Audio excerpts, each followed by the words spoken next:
Shalom back with another quick one, giving all praise to Yahweh Bashem, Yahushai Bashem, Makakodash. And Shalom to the hopefully elect out there, which he's not one of them. This creepy individual right here with the bucket hat, looking all bugged out, can't look straight into the camera. Yeah, this is Sam Miguel of Sam Miguel TV. I call him affectionately, I call him Creepy Miguel. He knows that. I said, "What's up, Creepy Miguel?" Anyway, I'm gonna entitle this video. I'm gonna make it as short as possible. I promise. I'm gonna call this video. I thought you left the ICGJC, Creepy Miguel. So let's listen. Let's see how far this goes. I hope this is not a long one. I don't think it is going to be, but I'll do the video, then I'll watch the rest of this. So this guy, he came on this devil show to tell him that he left because of this and what Comfy did, and he didn't send us money, and we did this. Come to find out of his own mouth that they kicked him out because he missed a couple of Sabbaths. Now I remember, I'll give you a little story. I was up in Connecticut most of the time. I wasn't coming to I was teaching. I was coming up. I didn't need to be around, the main school and learning. I became a teacher. So my focus is on Connecticut, which is upstate. I'm from New York. Used to take that drive. When I didn't have a car, I used to take a long train ride up there and teach. And I remember one time I would come, every once in a while I would come by, maybe once a week. Sometimes I'll miss a week. And AHRAYAH pulled me to the side. I remember it like it was yesterday. And he said, "You got to show your face more. You got to come around." I said, "Yeah, but I'm a teacher. What the hell I got to come around for? I mean, I'm dealing with Connecticut and I'm busy and this, that, and the third." And then AHRAYAH goes, "Look, if you don't come around, we're going to take your rank and we're going to kick you out of school." And I said, you can have my rank and you can kick me out of school. I already have the truth." And then AHRAYAH smiled and said, "Look, just show your face more." And I said, "Yeah." And I did show my face more, but I would go there once a week. But there was a point where I was there 7 days a week because I was learning. Then I quickly became a teacher. I took over AHRAYAH's father's class, which is Yaikwab. He was a little bit older, but he used to have me come, "Bro, you young brother, come on up here and teach." And he would monitor me if I was going off. So that's a little story right there. But anyway, let's listen to my main man, Creepy Miguel. I got on him, I don't know, 6 months, a year ago. He had a full beard. So I'm like, "Why are you rocking a beard, man? I thought you were free. You don't have to have a beard no more. You don't have to be under the laws." So he kind of cut it. He doesn't know whether he's coming. This clown doesn't know whether he's coming or going. Creepy Miguel. So let's listen to the creep. "You down with the creep? You're down." I had to say that. And aside from Chapadakia, he was like, the second, he was the guy, pretty much. And let me see. I did have a council with AHRAYAH before, if you want to call it a council. Does that mean you got in trouble? No. Well, yeah, I got in trouble because I was put out of the boat, I guess. I remember his claim to fame, the great Creepy Miguel. His claim to fame was, I saw that this guy wasn't a godsend comforter, and they wasn't teaching the truth. And then when the nigga left, he became an atheist. And I told him, he did a show with a bunch of atheists, man. Why would atheists that don't believe in God get around and talk about people that do believe in God, that has belief in God? What sense does it make? If there's people that believe in purple dinosaurs, I'm not going to say, "Well, let's have a class on the people that have believe in a purple dinosaur and tell them that they're going off." Why would you worry it? Just live your fucking life. Is it being an atheist a religion? You dumb fucks. Let's listen. You can see he needs to be in a padded room with a straight jacket on, eating them soup every day, all day. working some Sabbath days, and then I went up to New York, and he was there. And brought his creepy ass from Florida to New York. And by the way, he has family members that are still in the ICGJC coming out of his mouth. Go to his page. Char was there too. So they said that I could come back. This was in 2012. So I've been out. I was out for like 2 years or like a year and a half now. What were you doing in the 2 years? You were bugging and you were going deeper into the rabbit hole. You were going deeper into insanity. You came to a point in your insane mind, and insane means dirty mind, unclean, the opposite of unclean. Sane, sanity, sanitation, saint, santa. It means clean and holy. You are insane. You are no longer clean and holy because you made the statement several times that you no longer believe in God. So these people fuck your head up, man. Let me bring this back. So they said that I could come back. This was in 2012. I've been out. I was out for like 2 years or like a year and a half now. And but you know, even though I was physically out, I was still in there mentally. So wait a minute. You never said this before, my man. You never said this before. You fucking clown. You never said this before. You said you left because you came to the realization that this guy's not the comforter. And ultimately you said the Most High doesn't exist. So here you are sitting on your hands for 2 years doing nothing, not going out there speaking, not pushing the word, and you get a call that you can come back. So you take your creepy ass from Florida to New York to come before the council because you were looking to get back in. You are complete bug out. You are complete bug out. AHRAYAH was there, and he approved me to come back into the ICGJC pending the Comforter's approval. And so we're gonna have to explain some of what you just said to people, and so they understand.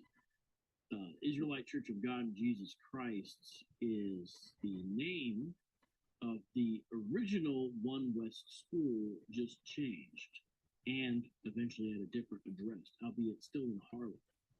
So One West 125th Street, you had a school that had several name changes, primarily under the leadership of AHRAYAH, Yaiquat, and Shah, after the death of Edward Meredith Bibbins, who One Westers ignorantly call Abba Bibbins.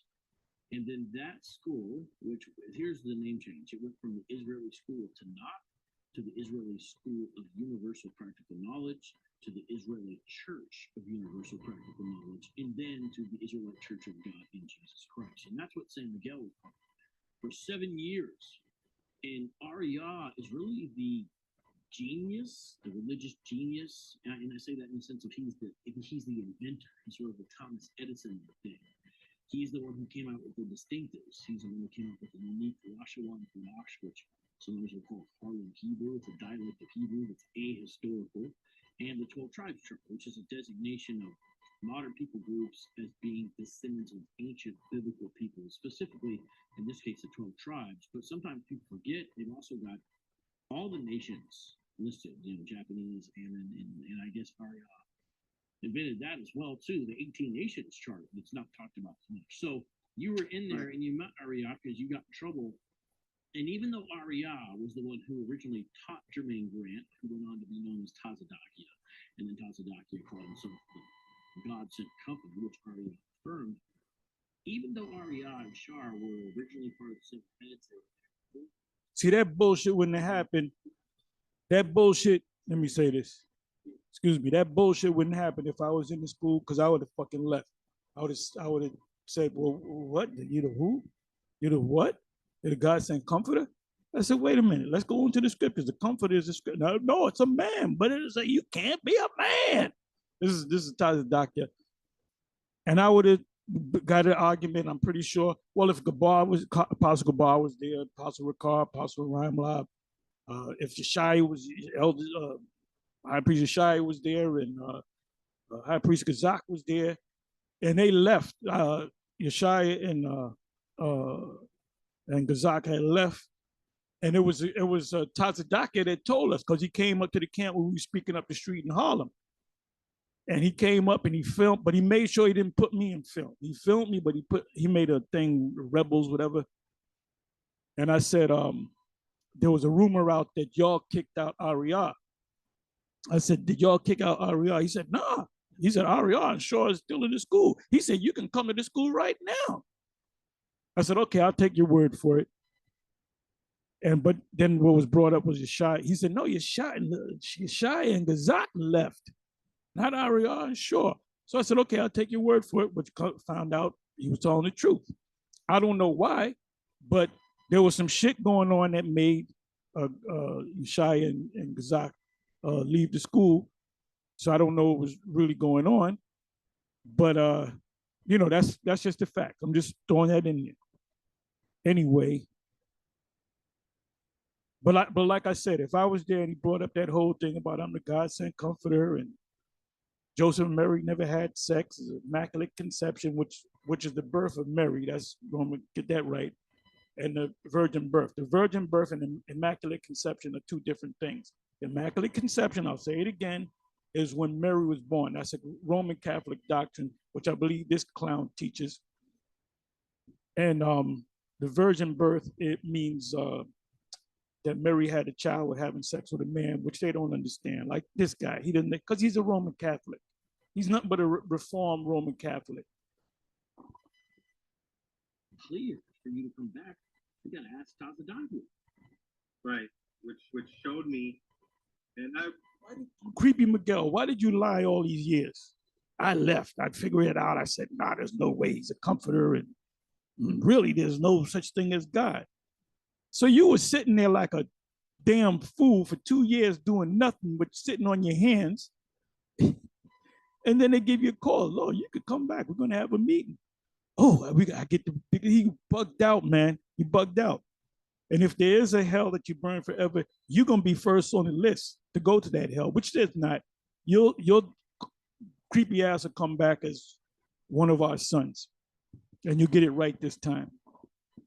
I already knew, but it shows pretty much how AHRAYAH had no out, at this point. It was Tazadaki. Everything was pending Tazadaki's approval. So that council was unnecessary. I had to go all the way up to New York.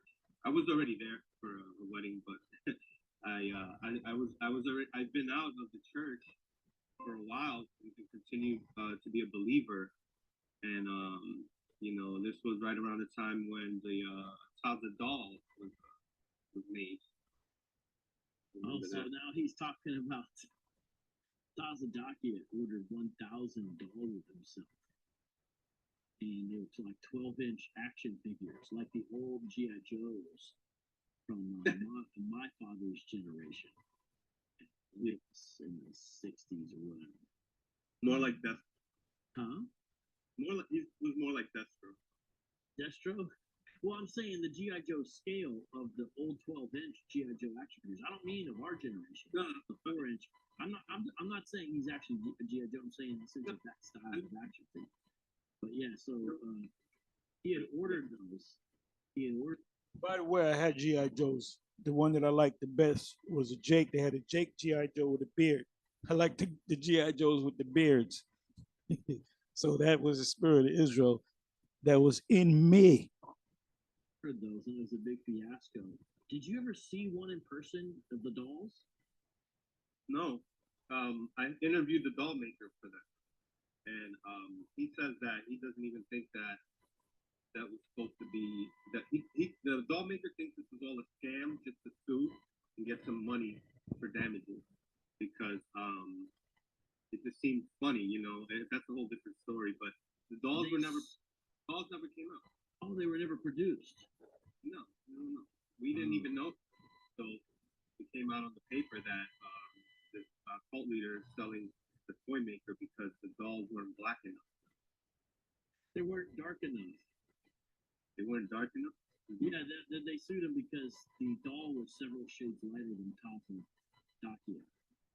The doll maker told me that was the photo they sent him. Like, he went by the photo and he says that it just seems like it was all a scam, just to sue, and make it a race thing. But yeah. So, that's not the worst issue going on here. Let's actually play some video because I know we jump right into these things. It's a little confusing for people. But, ladies and gentlemen, basically, we're dealing with a religious cult with the man at the helm of this particular organization who claimed to be the Holy Spirit. So, I'm going to play a clip where AHRAYAH, the man that we're discussing, and the reason we're discussing him is last Saturday, he died. So it's been about a week, and I wanted to smoke the clear before the program. And he was 82 years old, and now there's all this discussion about his life, his legacy, his ministry, as they call it. And I want to play a clip here of him at the 2000, what year? I think this was maybe 2003 Passover. I forget the year where he signed off and said, "This is the God sent company." But here's the clip. That's not the Apple. All right, my bad, you guys. I say this, that I'm glad to be alive in this time because the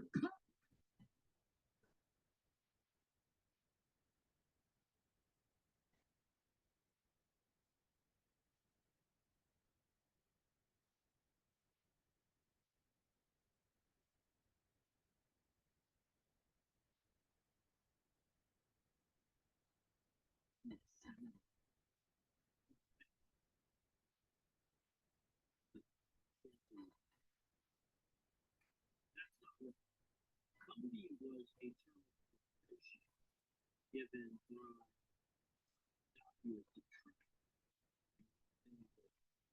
His definition of God sent company in the not sent company. Yeah, we were the ones who started calling them comfy. And so they're saying R-E, R-E, R-E.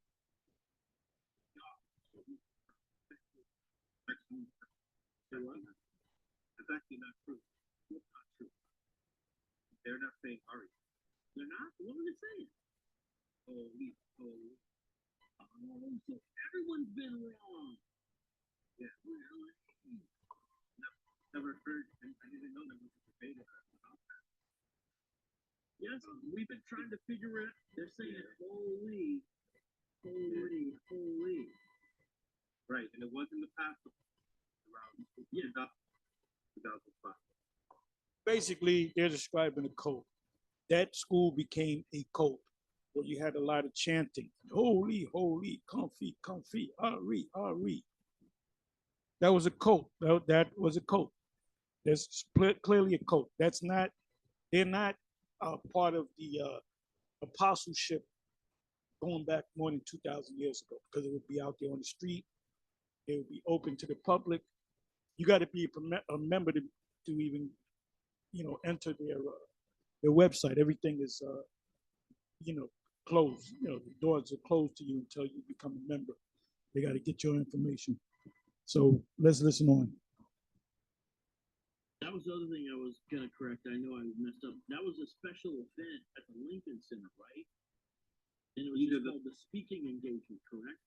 I think that was the Hammerstein Ballroom, but it could have been the Lincoln Center. I forget. Yeah. So they're saying holy. I believe it was the Hammerstein Ballroom because I remember when it happened. Because the Hammerstein Ballroom was right down the street from where we spoke at, and we even spoke about that. But that goes back some time. Holy, holy. Yep. It's a chant constantly. So that's a refrain that you guys would say. Right. Whenever the apostles, usually when the apostles, when AHRAYAH or apostles are up there, it's definitely part of the teachings. It's the chanting, holy, holy, holy, constantly. Okay, thank you. Now, well, thank you for letting us know, for real. Reno James says it was at the Lincoln Center and also says they're saying holy, holy, holy. So Reno James somehow knows as well. He knows. Oh, you know. Okay, so it was the Lincoln Center then. Yes, sir. All right, shout out to Reno James. My bad.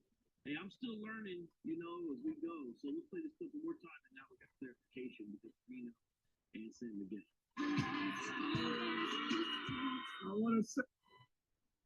I want to say that I'm so glad that the comforter is finally here. I don't want you to hear the music because you know how YouTube do. You know how YouTube get down.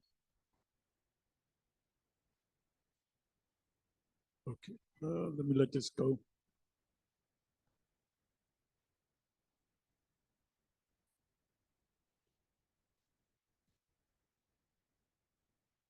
See all this stuff in the background is at the Lincoln Center. There's a lot of money involved in this.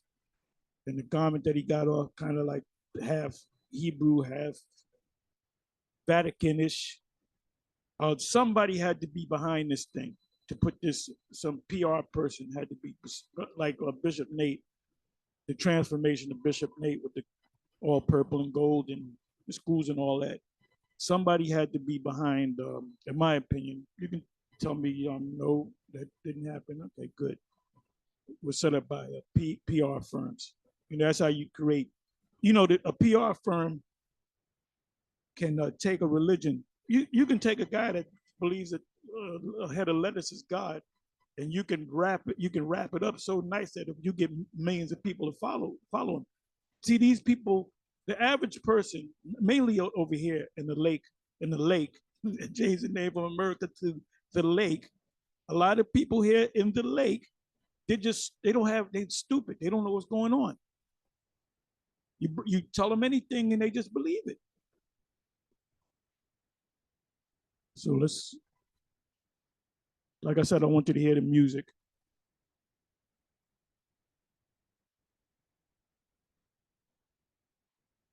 And he's going into the, let me see something. Let me try something.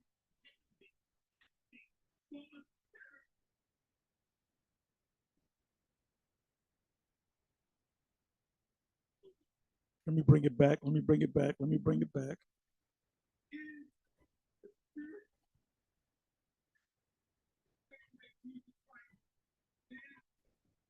You notice he said another thing that they did. They took AHRAYAH, they started calling him Jesus Christ because they said, well, we really don't know the name of the Son, but we know the name of the Father, which is Yahweh. So they used to call him Bun Yahweh instead of calling him Jesus Christ. Or they would say Jesus Christ or Bun Yahweh, Son of Yahweh, because we don't know his name. I believe that's in Titus. His name is above all names, so we don't know his name. So there were definitely people behind him. So let's listen. God, the same way Jesus Christ is the Spirit and the Holy Spirit, he was still manifested in flesh. He said Jesus Christ was the Spirit and the Holy Spirit, which is also known as the Comforter. So he's saying that he's Jesus Christ. In a roundabout way, he's saying that he's Jesus Christ. He still was seen and walked among the people.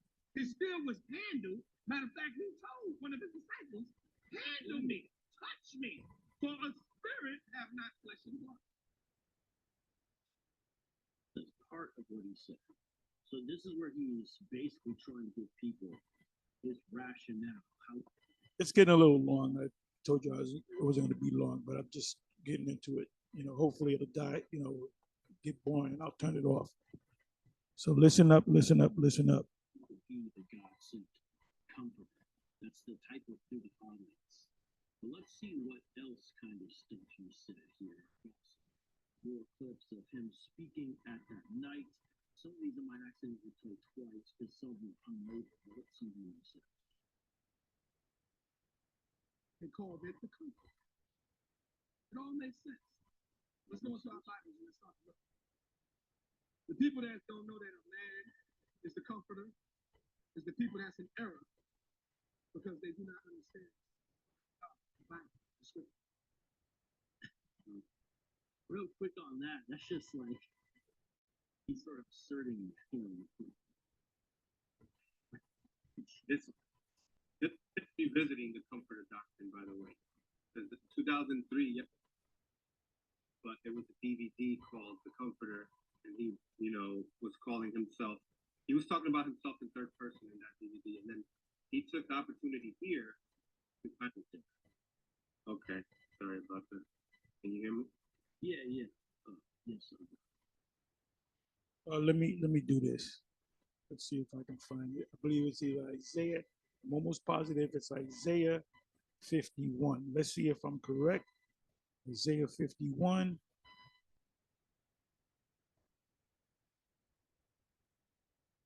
I mean, I'll find it. Okay, I found it. I am he that comforteth you. Who art thou that thou shouldest be afraid of a man that shall die, and of the Son of Man which shall be made as grass? Grass, gets cut down, right? Even I am he that comforteth you. Who art thou that thou shouldest be afraid of a man that shall die? And then ultimately he died on April Fool's Day a couple of years ago. So he's not the comforter. And it says that the comforter shall be with you, what does it say, forever? Let me do this. St. John 14.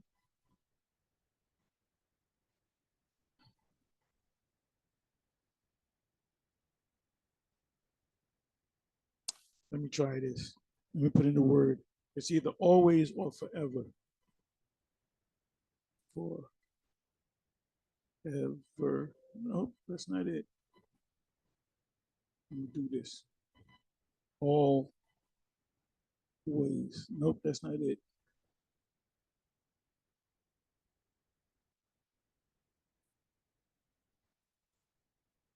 Abide. Let's try abide.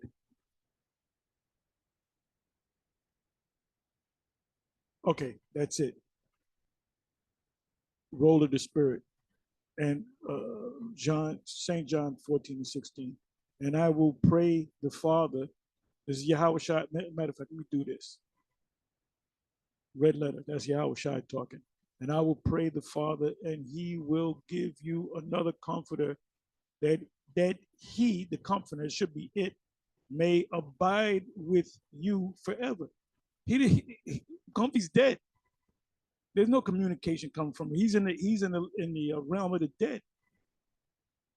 Even the Spirit of truth, whom the world cannot receive, because it seeth him not, neither knoweth him, but ye know him, for he dwelleth with you and shall be in you. I will not leave you comfortless.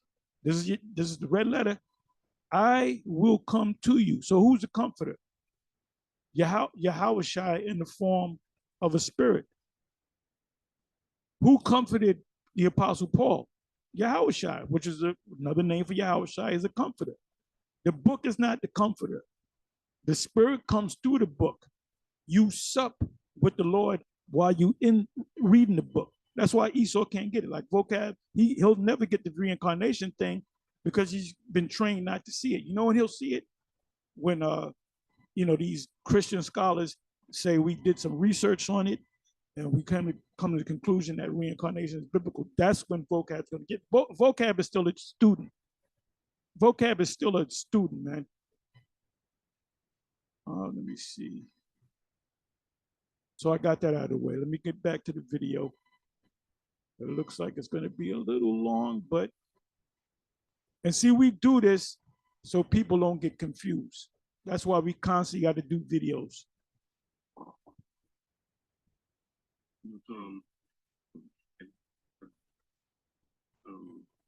You gonna play it? Yeah, I'll play the same clip one more time. Here, everyone check this. And called it the comfort. It all makes sense. Let's go into our Bibles and let's start to look.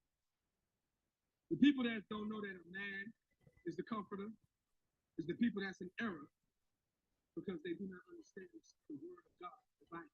And see, whoever trained him, they trained him to be charismatic. He wasn't like that before.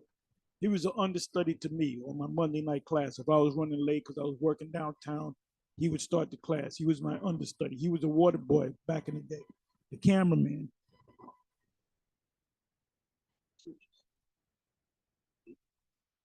You don't understand vocab. You don't understand. Yeah, I mean, he's not really proving anything there, right? You know, he's just asserting. Well, he doesn't have to, man. The people, these people are docile, man. That's why the scriptures call us sheep. You know, you get a shepherd. You know, you got a wolf in sheep's clothing, right? Or better yet, a wolf in shepherd's clothing. They'll say, "Oh, that's the shepherd. Let's follow him." But it's the wolf leading you to eat you up. That's what the whole Judas goat thing is about. And these people are lost sheep. They don't know what's going on. That's the case. But I mean, Because it was said that when he died, they said they held it for like a week and a day, 8 days, and then they said, well, he's going to rise back up from the dead in a year or whatever. It's been going on what, 3 years, if I'm not mistaken. April 1st of 2020, if I'm not mistaken. So we're talking, we're talking 3 years, something like that, more than 2 years. So I guarantee you, most of these people are sitting there waiting. Is he going to come today? Is he going to rise up today? These are people on a low level, not getting on them, not snapping on them, but what does Isaiah 25:7 say? Read that. I'm not going to read it. It speaks about the covering cast over the people. trying to make you feel a certain way. Yeah.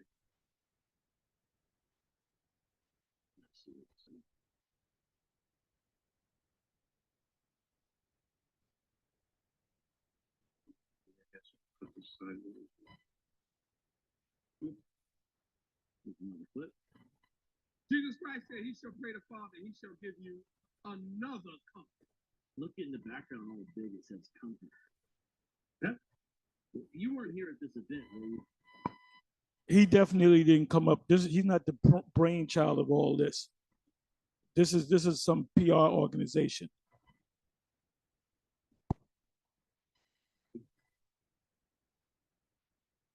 You weren't here. Yes. Yes, I was. Oh, you were here? Yeah. I said that earlier. I was there. I remember. Yeah, you was there saying, wow, oh my goodness, I can't believe I'm in the midst of the God-sent comforter. Well, you were like in the audience. Yeah, I was there. I remember. This was a speaking engagement, and he did it. You know, he barely even touched on that topic, and he later on he added. He made a DVD, I think, later that year. This might have been 07, but I think it was like 06, 07. And, actually it was 2007. He pretty much... Yeah, because when he came out to the camp, it was, I came out 2 times. It was 2004, 2005, and he wasn't teaching that he was a comforter, you know? I made a DVD at the next Passover, and this was on a DVD. I forget the name of it. I forget. But yeah, he's saying that John the Baptist was the first comforter. Oh, okay.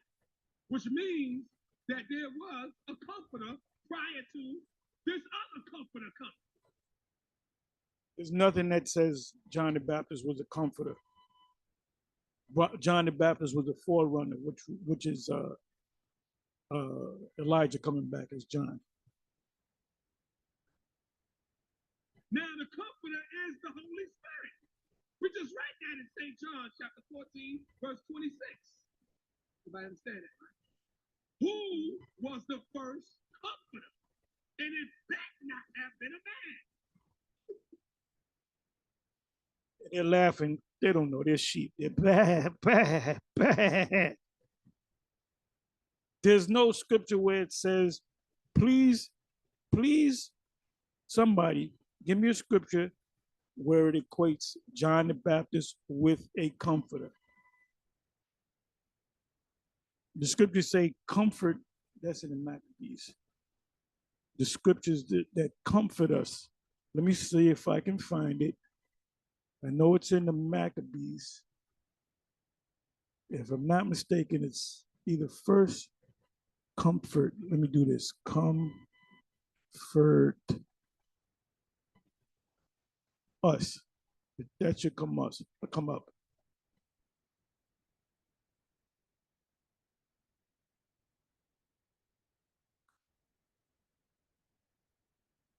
Right, like right here, okay, it says Genesis 5, verse 29, and he called his name Noah, saying, this same shall comfort us. That didn't mean that Noah was a comforter. Okay, let me modify that. Look at that. That's beautiful. All praise to Yahweh Shanal Shai. That's the scripture. And I knew it was first Maccabees 12. I wasn't sure of the verse.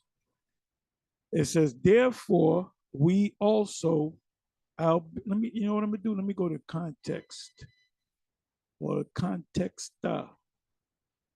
First Maccabees 12, verse 7. Wait a minute. Okay, let's start the 7th verse to 10. There were letters sent in times past unto Onias the high priest from Darius, who reigned then among you, to signify that ye are our brethren, as the copy here underwritten doeth specify. I should start from the first verse. You know what I'm gonna do? Okay, the key point is in the 7th verse. Let's go to the first verse. Let's click on this.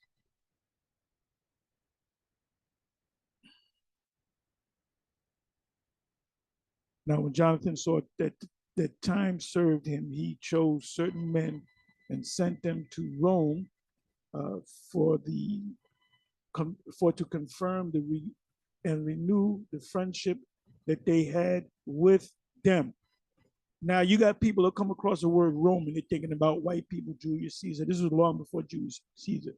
Those Romans at that time were the sons of Japhet. They were not Edomites. The togas, the rosemary wreaths on the head, they got that from the sons of Japhet. Romulus and Remus were Japhites. So the ones that Israel made a pact with were the sons of Japhet. It says, and some of them could have been Israelites that got up in there and put their seed up in there. You know how Israel do. He sent letters also to the Lacedemonians, which were actually Israelites, and to other places. So these Romans could have actually been Israelites that kind of push, the Japhites out the way. We're not sure. There's no, solid information on that. He sent letters also to the Lacedemonians and to other places for the same purpose. So this might be, and I always thought that. I said, if Jake didn't take over the whole Roman Empire and push the Japhetics out, they had to be mingled among them.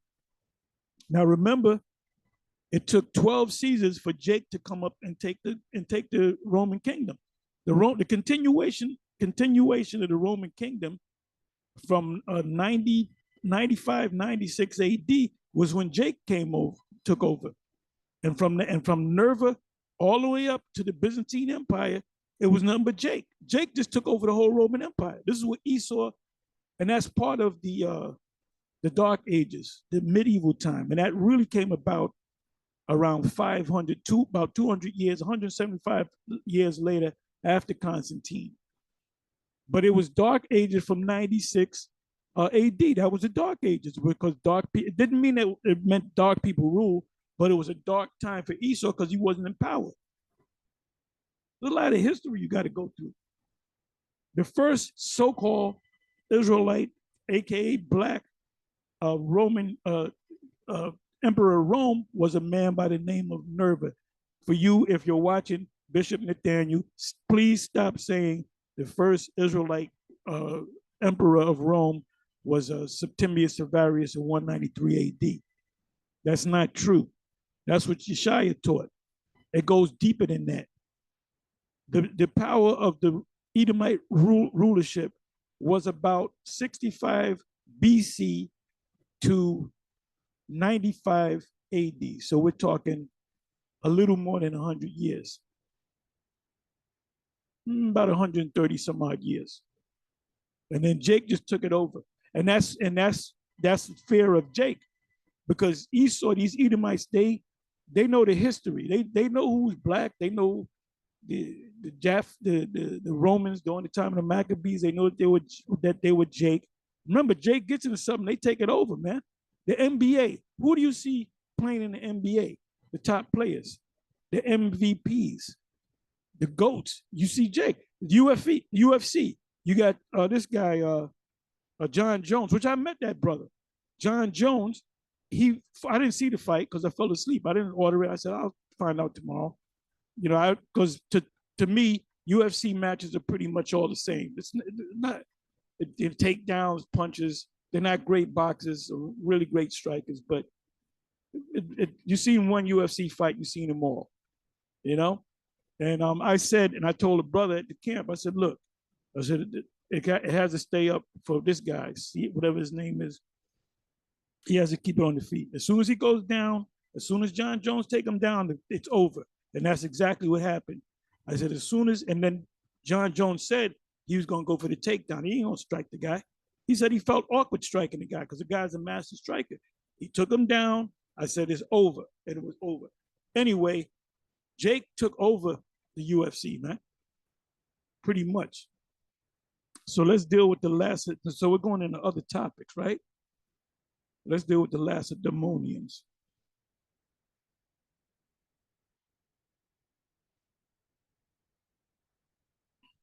The Lacedemonians. Let me see here. I gotta open up another.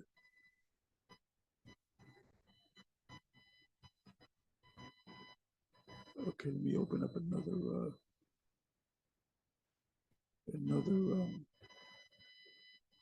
This is turning into a history class. Come on, man. Give me a second here. It's coming up in a minute.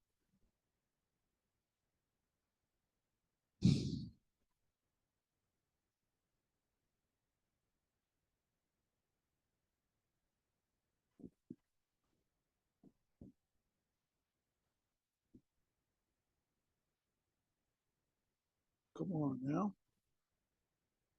Any other time this wouldn't happen. Now it happens.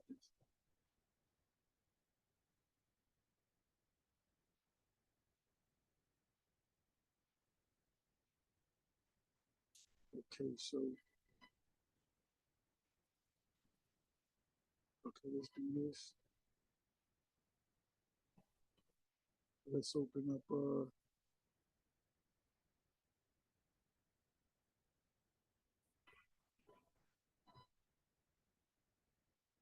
right here.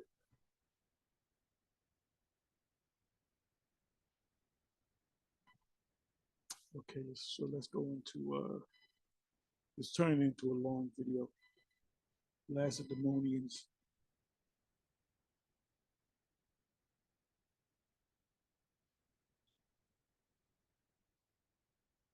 Modify Apocrypha. Lacedemonians. Look at that. Look at that.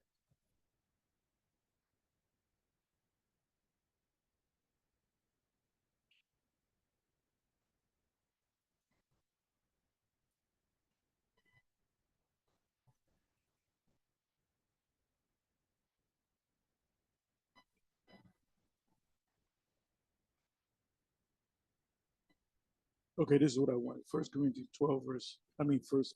12, verse 21. It is found in writing that the Lacedemonians and Jews are brethren, and I highly believe that the Romans at that time was Jake. Jake got up into power. Then they lost power with Esau coming in, fulfilling prophecy. Daniel 7, when it speaks about the beast, that's different. Somehow Jake got pushed out because they had to fulfill prophecy. And then they went back down again. The Roman Edomites went back down again. So the first that had the Roman Empire had to be Jake. It says, and Jews are, Lacedemonians and Jews are brethren, and that they are of the stock of Abraham. That's all you need to know. Let me try this 6th verse. Jonathan the high priest and the elders of the nation and the priests and the other of the Jews unto the Lacedemonians, their brethren, send greetings. James 1:1. Greetings to the 12 tribes that are scattered abroad.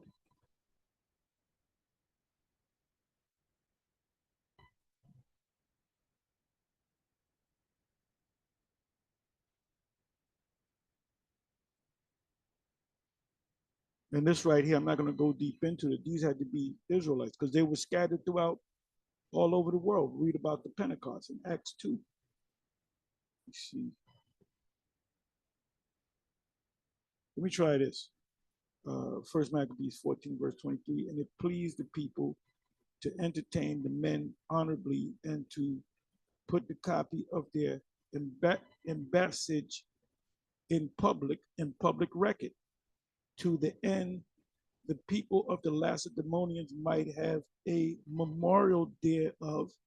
Further, we have written a copy thereof unto Simon the high priest. So these Israelites knew it was a well-known fact that among them, it was common information that the Lacedemonians are Israelites. That's why in the movie The 300, all of them had beards. They made sure those were bush. They weren't Edomite-looking beards. They were bushy beards. The main character, King Leonidas, he had a bushy beard. So those 300, the real hero of that movie was really they had an armada of ships, and the head guy of that, what do you call that? The admiral. He's like a general in the military in the waters. It's admiral. He's the highest rank.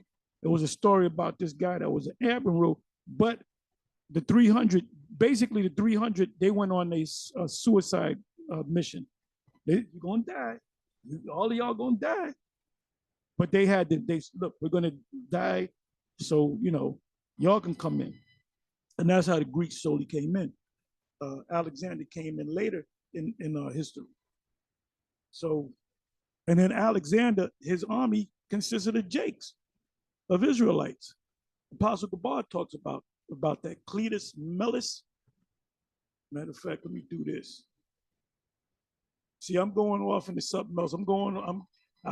We fitting to get deep, y'all. Let me try this.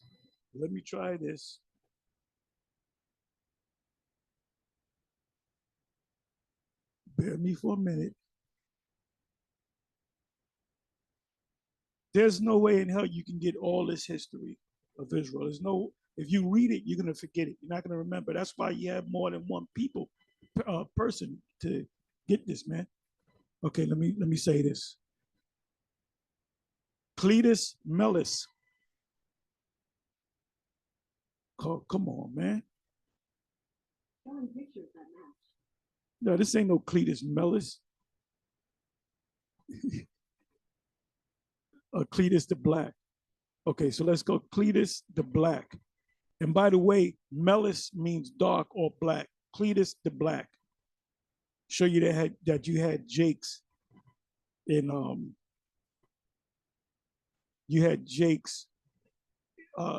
fighting in Alexander's army. He's known as Cleitus the Black, and he was a fearsome warrior. Killing the Cleitus. That's a different Cleitus.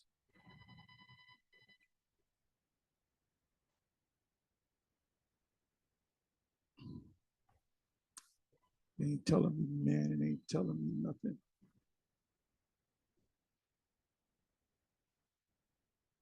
Okay.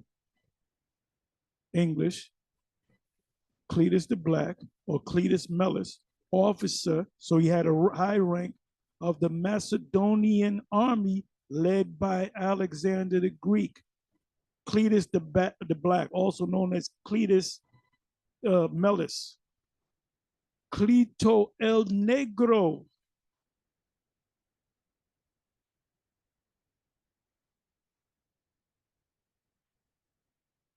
So this guy was a famous guy. Cleitus the Black, Cleitus Mellus, officer of the Macedonian army led by Alexander the Greek. So if you had one, and he was a high-ranking warrior, great warrior. So if you had one, you had more. You had a lot. You had a lot of Jakes that fought for Alexander. Okay. So we're getting a little deep on this one. We kind of made a left turn off of Albuquerque, but hey, this is all good. There's lessons within lessons. Bear with me for a minute. I'm trying to find.